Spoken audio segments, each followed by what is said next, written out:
ಜಾತಿ ಜನಗಣತಿ ಬದ್ಧತೆಯ ರಾಜಕಾರಣದ ಕೊರತೆಯಿಂದ ಹಿಂದುಳಿದ ವರ್ಗಗಳಿಗೆ ಅನ್ಯಾಯವಾಗಿದೆ ಎಂದು ದೊಡ್ಡಬಳ್ಳಾಪುರದ ಬಿಜೆಪಿ ಶಾಸಕ ಧೀರಜ್ ಮುನಿರಾಜು ಅಸಮಾಧಾನ ವ್ಯಕ್ತಪಡಿಸಿದ್ದಾರೆ. ತುಮಕೂರಿನ ಪತ್ರಿಕಾ ಭವನದಲ್ಲಿ ಸುದ್ದಿಗೋಷ್ಠಿ ನಡೆಸಿ ಮಾತನಾಡಿದ ಅವರು, ಕರ್ನಾಟಕ ಸರ್ಕಾರ ಜಾತಿ ಗಣತಿಯ ಹೆಸರಿನಲ್ಲಿ ಓಟಿನ ರಾಜಕೀಯ ಬಿಟ್ಟರೆ ಮತ್ತೇನೂ ಮಾಡಿಲ್ಲ. ಕೇಂದ್ರ ಸರ್ಕಾರವೇ ಅಧಿಕೃತವಾಗಿ ಜಾತಿ ಜನಗಣತಿಯ ಸಿದ್ಧತೆ ಪ್ರಕ್ರಿಯೆ ಆರಂಭಿಸಿದ್ದು, ಆ ಮೂಲಕವೇ ಕರ್ನಾಟಕದ ಜನತೆ ಸಾಮಾಜಿಕ ನ್ಯಾಯ ಪಡೆದುಕೊಳ್ಳಬೇಕಿದೆ. ಕಳೆದ ವರ್ಷ ಸಿದ್ದರಾಮಯ್ಯನವರು ಜಾತಿ ಗಣತಿಗೆ ಮುಂದಾದರು. ಜೂನ್ 15, 2025ರಂದು ಸಚಿವ ಸಂಪುಟ ಸಭೆಯಲ್ಲಿ ಹಿಂದುಳಿದ ವರ್ಗಗಳ ಆಯೋಗದ ಅಧ್ಯಕ್ಷರಾಗಿದ್ದ ಮಧುಸೂದನ್ ನಾಯಕ್ ನೇತೃತ್ವದಲ್ಲಿ ಮತ್ತೊಂದು ಸಾಮಾಜಿಕ ಶೈಕ್ಷಣಿಕ ಸಮೀಕ್ಷೆಯನ್ನು ಘೋಷಿಸಿದರು. ತಂತ್ರಜ್ಞಾನ ಬಳಸಿ ಸಮೀಕ್ಷೆ ಮಾಡಲಾಗುತ್ತಿದ್ದು, 3 ತಿಂಗಳಲ್ಲಿ ವರದಿ ಸಿಗುತ್ತದೆ ಎಂದು ಅಂದಿನ ಮುಖ್ಯಮಂತ್ರಿ ಸಿದ್ದರಾಮಯ್ಯ ಘೋಷಿಸಿದರು. 3 ತಿಂಗಳಲ್ಲ, 6 ತಿಂಗಳಲ್ಲ, 1 ವರ್ಷವಾದ್ರೂ ಜಾತಿ ಗಣತಿ ಪ್ರಕ್ರಿಯೆ ಮುಗಿಯುತ್ತಿಲ್ಲ.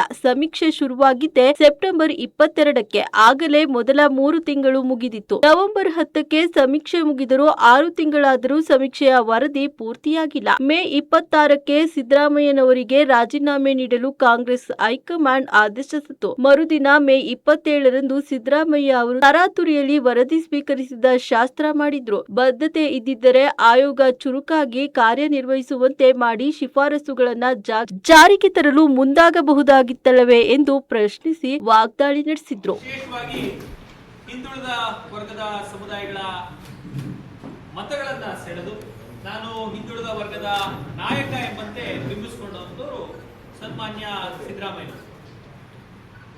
ಯಾವಾಗ ಅವರ ಕುರ್ಚಿಗೆ ಕಂಟಕ ಬರ್ತಿತ್ತು, ಆ ಪ್ರತಿ ಬಾರಿನೂ ಅವರು ಹಿಂದುಳಿದ ವರ್ಗದ ಜಾತಿ ಜನಗಣತಿ ಬಗ್ಗೆ ಮುನ್ನೆಲೆಗೆ ತರ್ತಿದ್ದಂಥದ್ದು ನಾವೆಲ್ಲರೂ ಕಂಡಿರೋದು.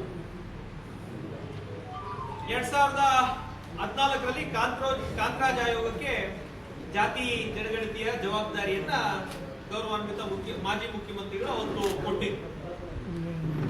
ಈ ಆಯೋಗದ ಒಂದು ಜನಗಣತಿಯನ್ನ ಅವತ್ತಿನ ಅವರ ಸರ್ಕಾರ 5 ವರ್ಷಗಳ ಪೂರ್ಣಾವಧಿ ಸರ್ಕಾರವನ್ನ ಮುಂದೆ, ವಿಶೇಷವಾಗಿ ಹಿಂದುಳಿದ ವರ್ಗಗಳ ಸಮುದಾಯಗಳ ಮುಂದೆ ತರಲಿಕ್ಕೆ ಅವರು ಅವತ್ತು ವಿಫಲರಾದರು. ಇದಾದ ನಂತರ ಮತ್ತೆ 2023ರಲ್ಲಿ ಸರ್ಕಾರ ಬಂದ ನಂತರ ಜಯಪ್ರಕಾಶ್ ಹೆಗಡೆ ಅವರ ಆಯೋಗಕ್ಕೆ ಈ ಜಾತಿ ಜನಗಣತಿಯನ್ನ ಸರಿ ಮಾಡುವಂತ ಜವಾಬ್ದಾರಿ ಮತ್ತು ಫೈನಲ್ ವರದಿಯನ್ನ, ಅಂತಿಮ ವರದಿಯನ್ನ ತಯಾರು ಮಾಡಿ ಕೊಡ್ಲಿಕ್ಕೆ ಅವರು ಒಂದು ಆಯೋಗವನ್ನ ರಚಿಸಿ ಅವರಿಗೆ ಜವಾಬ್ದಾರಿಯನ್ನ ಕೊಟ್ಟರು.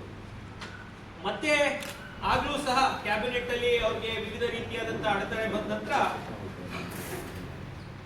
ಈ ಸರ್ಕಾರದ ಅವಧಿಯಲ್ಲಿ ಅವರು 2025ನೇ ಇಸ್ವಿಯ ಜೂನ್ 15ನೇ ತಾರೀಕು ಸಾಮಾಜಿಕ ಮತ್ತು ಶೈಕ್ಷಣಿಕ ಸಮೀಕ್ಷೆ ಎಂಬ ಹೆಸರಿನ ಅಡಿಯಲ್ಲಿ ಜಾತಿ ಜನಗಣತಿಯ ವರದಿಯನ್ನ ಮತ್ತೊಮ್ಮೆ ಸಿದ್ಧಪಡಿಸಲು ಸರ್ಕಾರದ ಸಚಿವ ಸಂಪುಟ ಸಭೆಯಲ್ಲಿ ಹಿಂದುಳಿದ ವರ್ಗದ ಆಯೋಗದ ಅಧ್ಯಕ್ಷರಾಗಿದ್ದ ಮಧುಸೂದನ್ ನಾಯಕ್ ರವರ ನೇತೃತ್ವದಲ್ಲಿ ಈ ಸಮೀಕ್ಷೆಯ ಘೋಷಣೆಯನ್ನ ಘೋಷಿಸಿದರು. ಈ ಬಾರಿ ಅವರು ಹೇಳಿದಂಥದ್ದು ತಂತ್ರಜ್ಞಾನವನ್ನ ಬಳಸಿ ಸಮೀಕ್ಷೆ ಮಾಡೋದ್ರಿಂದ ಕೇವಲ 3 ತಿಂಗಳಲ್ಲಿ ನಾವು ವರದಿಯನ್ನ ಕೊಡ್ತೀವಿ ಅಂತ ಹೇಳಿ 2025ನೇ ಇಸ್ವಿ ಜೂನ್ 15ನೇ ತಾರೀಕು ಹೇಳಿದ್ರು.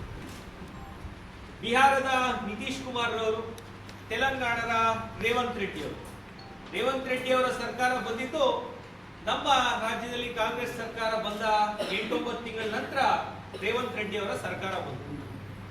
ಈ 2 ಸರ್ಕಾರಗಳು ಕೇವಲ 1 ವರ್ಷ ಕಾಲಮಿತಿ ಒಳಗಡೆ ಈ ಜಾತಿ ಸಮೀಕ್ಷೆಯನ್ನ ನೆರವೇರಿಸಿ, ಅದಾದ ನಂತರ ಆ ಸಮೀಕ್ಷೆಯನ್ನು ಸಹ ಕಾರ್ಯರೂಪಕ್ಕೆ ತರುವಂತಹ ಕೆಲಸವನ್ನ ಬಿಹಾರದ ನಿತೀಶ್ ಕುಮಾರ್ ಅವರು ಮಾಡಿದ್ರು, ತೆಲಂಗಾಣದ ರೇವಂತ್ ರೆಡ್ಡಿ ಅವರು ಮಾಡಿದ್ರು.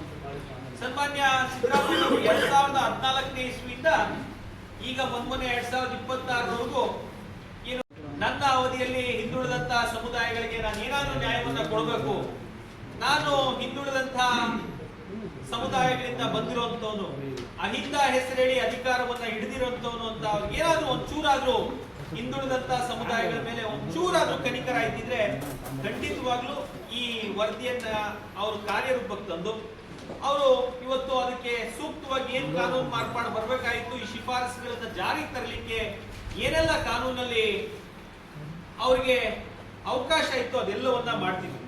ಆದ್ರೆ 3 ತಿಂಗಳಾಯ್ತು, 6 ತಿಂಗಳಾಯ್ತು, ವರ್ಷ ಆಯ್ತು, ಎಷ್ಟು ದಿನ ಆದ್ರೂ ಸಹ ಈ ಜೂನ್ 15ನೇ ತಾರೀಕು 25ನೇ ವರ್ಷ ಜಾರಿಯಾಗಿತ್ತು. ಮೊನ್ನೆ ಜೂನ್ 15ನೇ ತಾರೀಕಿಗೆ ಮತ್ತೊಮ್ಮೆ ವರ್ಷನೂ ಕಳೀತು. ಆದ್ರೂ ಸಹ ಅವರು ಇದನ್ನ ಈ ಜಾತಿ ಜನಗಣತಿ ಅಥವಾ ಅವರ ರೀತಿಯಲ್ಲಿ ಶೈಕ್ಷಣಿಕ ಹಾಗೂ ಸಾಮಾಜಿಕ ಸಮೀಕ್ಷೆಯನ್ನ ಅವ್ರೇನ್ ನಡೆಸಿದ್ರು, ಈ ಸಮೀಕ್ಷೆಯ ವರದಿಯಲ್ಲಿ ಕೊಡೋದ್ರಲ್ಲಿ ಅವ್ರು ಈ ಬಾರಿ ಸಹ ವಿಫಲರಾಗಿದ್ದಾರೆ. ಮೋದಿಯವರ ನೇತೃತ್ವದ ಸರ್ಕಾರ ತಮ್ಮೆಲ್ಲರಿಗೂ ಗೊತ್ತಿರೋಗೆ 2021ನೇ ಇಸ್ವಿಯಲ್ಲಿ ಜನಗಣತಿ ಮಾಡಬೇಕಾಗಿತ್ತು. ನಮ್ಗೆಲ್ರಿಗೂ ಕಾನೂನಲ್ಲಿರುವಂತಹ ಒಂದು ಸಣ್ಣ ತೊಡಕು ಏನಂದ್ರೆ, ಯಾವುದಾದ್ರೂ ಸೆನ್ಸಸ್ ಮಾಡಬೇಕಂದ್ರೆ ಕೇವಲ ಕೇಂದ್ರ ಸರ್ಕಾರಕ್ಕೆ ಅದರ ಅಧಿಕಾರ ಇರುವಂಥದ್ದು. ಯಾವುದೇ ರಾಜ್ಯ ಸರ್ಕಾರಕ್ಕೆ ಸೆನ್ಸಸ್ ಮಾಡಲಿಕ್ಕೆ ಯಾವುದೇ ರೀತಿಯಾದಂತಹ ಅಧಿಕಾರ ಇಲ್ಲ. ಈ ಒಂದು ಕಾನೂನಿನ ಅಡಿಯಲ್ಲಿ ರಾಜ್ಯ ಸರ್ಕಾರ ಕೇವಲ ಸಾಮಾಜಿಕ ಮತ್ತು ಶೈಕ್ಷಣಿಕ ಸಮೀಕ್ಷೆ ಅನ್ನುವಂತ ಶೀರ್ಷಿಕೆ ಅಡಿಯಲ್ಲಿ ಈ ಹಿಂದುಳಿದ ವರ್ಗಗಳ ಒಂದು ಸೆನ್ಸಸ್ ಅನ್ನ ಮಾಡ್ತೀವಿ ಅಂತ ಹೇಳುದು. 2024ನೇ ಇಸ್ವಿಯಲ್ಲಿ ನಮ್ಮ ಕೇಂದ್ರ ಸರ್ಕಾರ ಒಂದು ನಿರ್ಧಾರ ತಗೊಳ್ತು. 2027ರಲ್ಲಿ ನಡೆಯುವಂತಹ ಸೆನ್ಸಸ್ ಏನಿದೆ, ಜನಗಣತಿ ಏನಿದೆ, ಇದರಲ್ಲಿ ಎಲ್ಲಾ ಸಮಾಜಗಳ ಜಾತಿ ಜನಗಣತಿಯನ್ನ ಮಾಡ್ತೀವಿ.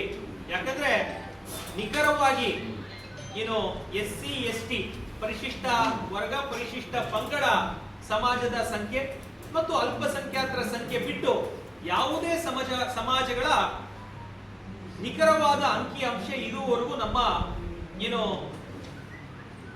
ನಮಗೆ ಸ್ವಾತಂತ್ರ್ಯ ಬಂದ ನಂತರ ನಾವು ಯಾವುದೇ ರೀತಿಯಾದಂತಹ ಸರ್ವೆ ನಡೆಸಿಲ್ಲ. ಹಾಗಾಗಿ ಕೇಂದ್ರ ಸರ್ಕಾರ ಈಗಾಗಲೇ 2027ನೇ ಇಸ್ವಿಯಲ್ಲಿ ಈ ಒಂದು ಜಾತಿ ಜನಗಣತಿಯನ್ನ ಮಾಡ್ತೀವಿ ಅಂತ ಘೋಷಣೆ ಮಾಡಿದೆ. ಆದ್ರೆ ನಮ್ಮ ರಾಜ್ಯ ಸರ್ಕಾರ ತೆರಿಗೆದಾರರ 600 ಕೋಟಿ ಹಣವನ್ನ, ಯಾಕಂದ್ರೆ ಮತ್ತೊಮ್ಮೆ 2025ನೇ ಇಸ್ವಿಯಲ್ಲಿ ಮಾಡ್ಲಿಕ್ಕೆ ತಮ್ಮೆಲ್ಲರಿಗೂ ಗೊತ್ತಿದೆ, ಶಿಕ್ಷಕರ ಕೈಯಲ್ಲಿ ಸರ್ವೆ ಮಾಡಿಸಿದ್ರು. ಇದಕ್ಕೆ ಮುಂಚೆ ನಮ್ಮ ಇಂಟರ್ನಲ್ ರಿಸರ್ವೇಶನ್ಗೋಸ್ಕರ, ಒಳ ಮೀಸಲಾತಿಗೋಸ್ಕರ SC ST ಸಮುದಾಯಗಳ ಸರ್ವೆಯನ್ನ ಸಹ ನಡೆಸಿದ್ರು. ಈ ರೀತಿ ಪ್ರತಿ ಬಾರಿ ಇದಕ್ಕೆ ಮುಂಚೆ ಒಂದು 500 ಕೋಟಿ, ಮೊನ್ನೆ ನಡೆಸಿದ ಸಮೀಕ್ಷೆಗೆ 600 ಕೋಟಿ ರೂಪಾಯಿ ವೆಚ್ಚ ತಗೊಂಡ್ರು ಸಹ ಇದುವರೆಗೂ ಹಿಂದುಳಿದ ವರ್ಗಗಳ ಸಮಾಜಗಳಿಗೆ ಇವ್ರು ಯಾವುದೇ ರೀತಿಯಾದಂತಹ ನ್ಯಾಯವನ್ನ ಕೊಡ್ಲಿಕ್ಕೆ ಇವ್ರ ಕೈಯಲ್ಲಿ ಆಗ್ತಾ ಇಲ್ಲ. ಸಾಮಾಜಿಕ, ಆರ್ಥಿಕ, ಶೈಕ್ಷಣಿಕ ಅವ್ರ ಪ್ರಗತಿ ನೋಡೋದಕ್ಕೆ ಸಮೀಕ್ಷೆ ಮಾಡ್ತಾ ಇದ್ವಿ, ಜಾತಿ ಕೇಳೋದಕ್ಕಲ್ಲ ಅಂತ ಹೇಳಿದವರು. ನೀವು ಫಸ್ಟ್ ಕ್ಲಾರಿಫೈ ಮಾಡ್ತೀವಿ 2 ವಿಷಯ. ಫಸ್ಟ್ ಕೇಳಿ ನಾವು ಟೀಕೆ ಮಾಡಿದ್ವಿ ಅಂತ. ನಾವು ಟೀಕೆ ಮಾಡಿದ್ದು ಏನಕ್ಕೆ?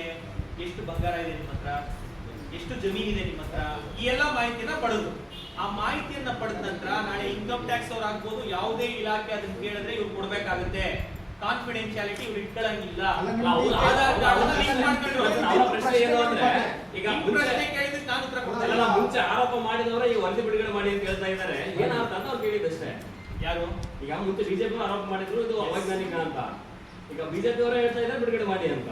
ಹೇಳಿ ಮೇಡಮ್, ನೀವು ಹೇಳ್ಬಿಡಿ, ನಾನು ಆಡ್ ಮಾಡ್ತೀನಿ. ಅಲ್ಲ, ನೀವು ಕಂಟಿನ್ಯೂ ಮಾಡಿ. ನಾನೇ ಕಂಟಿನ್ಯೂ ಮಾಡ್ತೀನಿ. ಎನಿವೆ ಆ ಕ್ವೆಶ್ಚನ್ ತಗೊಳ್ತೀನಿ ಅಂತ ಹೇಳಿ ಕನ್ಫ್ಯೂಸ್ ಮಾಡೋದು.